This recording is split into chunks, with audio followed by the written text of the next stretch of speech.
In this video, I want us to consider whether or not our being human comes with any rights and responsibilities. And if so, what might they be? Only I'm obviously going to put a spiritual twist on it. Hi, Mark Gilbert here.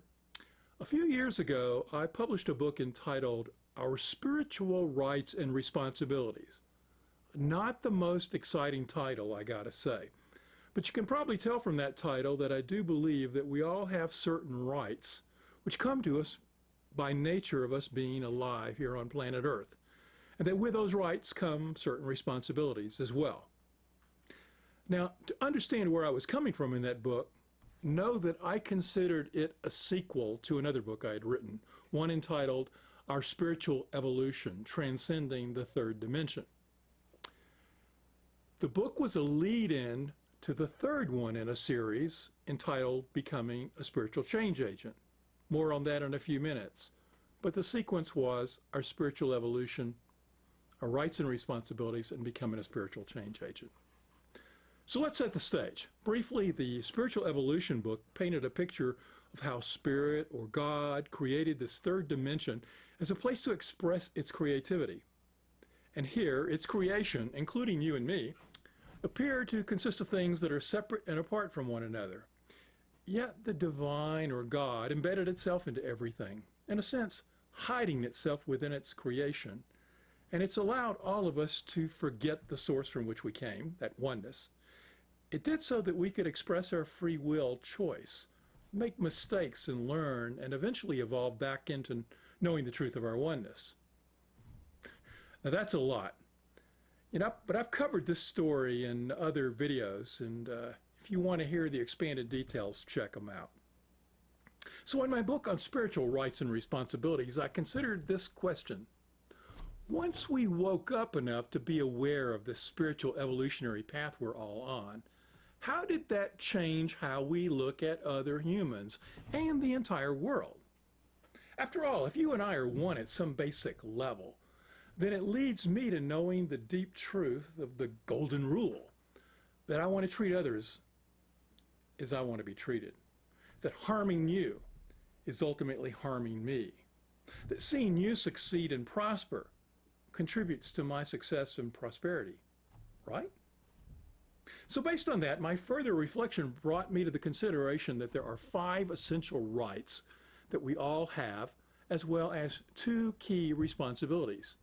And they apply to all humans, including those who may not be aware of or believe or agree that we're all one.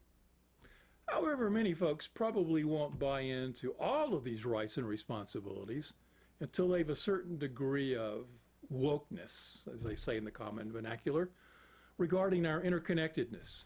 In other words, if you still see humans as being separate and apart from one another and that we're all in competition for limited resources, then you might believe in some rights and responsibilities, but not necessarily the ones I'm proposing here in this video and I wrote about in my book. That said, let's get to them. But first, what I'd like to do is to share a couple of quotes from my book. The first one.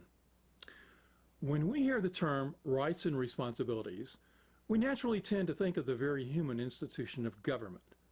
Frequently, we accept that some external entity, such as our government, is granting us certain rights, such as the freedom of speech, freedom of religion, etc. And in return, we have to take on certain responsibilities, obey the laws, serve in the military, vote in elections, and so forth. This type of thinking is the reverse of what I believe is actually true. And the second quote.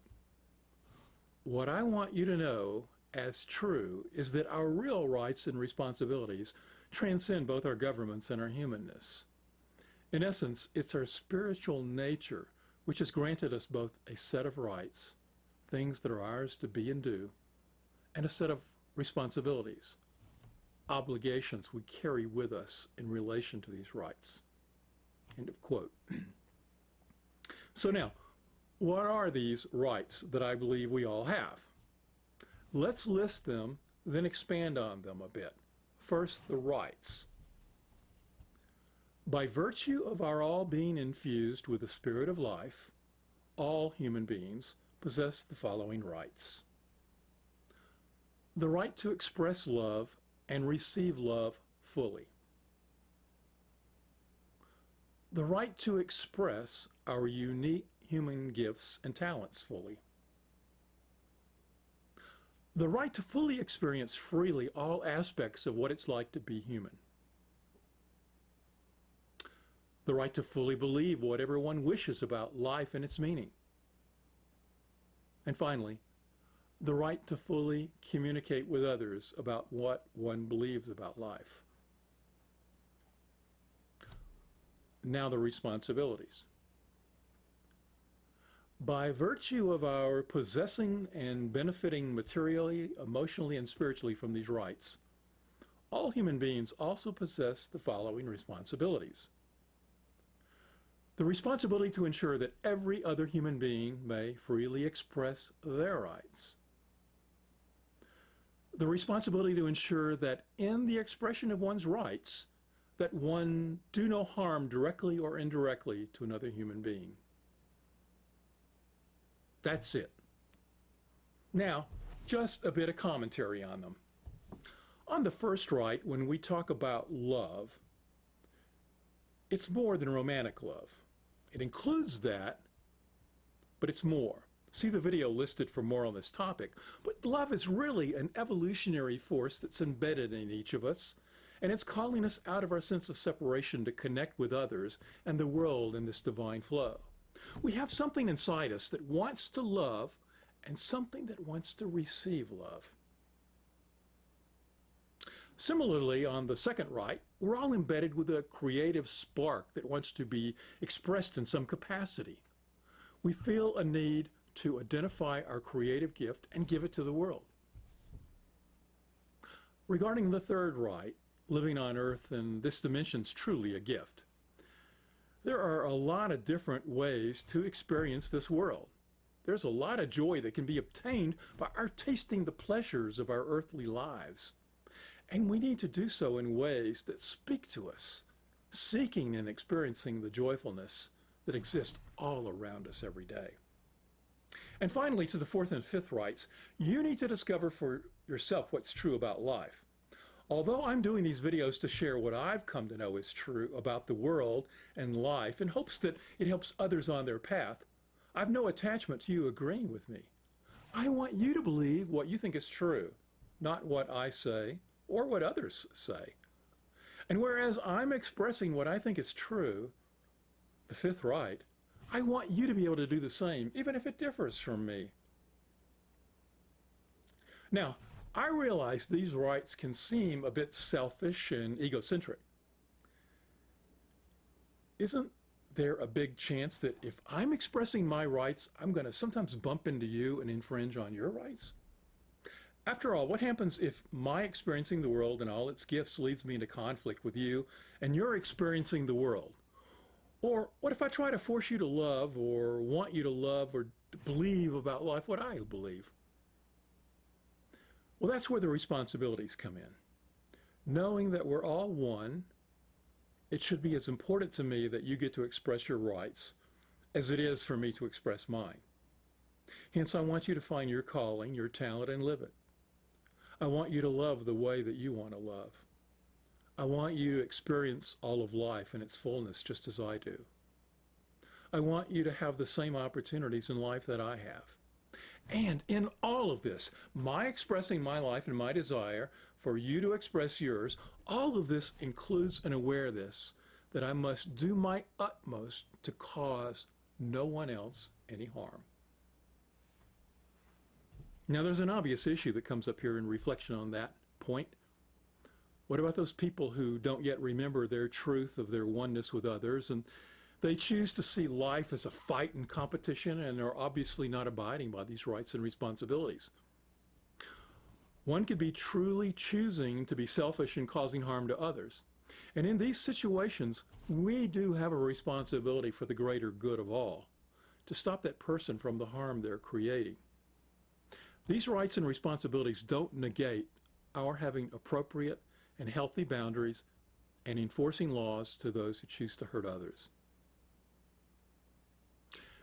Now, I've touched on these very briefly, But if the ideas here resonate with you, I'd encourage you to get my book and read more on my thinking on this topic. The book's available for Kindle readers, and it's a very inexpensive book, and it's a very quick read. That said, I want to read a final quote from the book regarding the consciousness shift that's involved in these rights and responsibilities. Quote, "This shift in consciousness and behavior does not come easy. How can I let down my guard and work towards you expressing your spiritual rights if you're still in a battle for supremacy with me? If I go first in the expansion of empathy before you're ready to meet me there, then won't I just get run over? In my attempt to find a win-win solution while you're in the mode of win-lose, won't I just simply lose? Whoever goes first in this shift has to express a degree of vulnerability, which they just may be too afraid to do. The question then becomes, how can we move forward in all of us expressing these spiritual rights and responsibilities without our losing our basic rights to others who may not have evolved beyond seeing life as being about competition and survival?" End of quote. Ultimately, it comes down to what kind of world do you want to live in, and how do you create that world? If we're all connected and we're all here to help each other in our quest to give and receive love, to help each other express our talents and abilities, to help each other to experience fully life here on earth, to help each other explore what each believes about life and express it fully, then that calls us to look at the world out there and see the gap between where we appear to be and where we're called to be, which leads us all to becoming spiritual change agents, the subject of the book that followed this one and the topic for another video. But for now, what here resonates with you? What do you disagree with? What are your thoughts? Do you think we have spiritual rights and responsibilities? Drop me a comment and let me know what you're thinking. Till next time.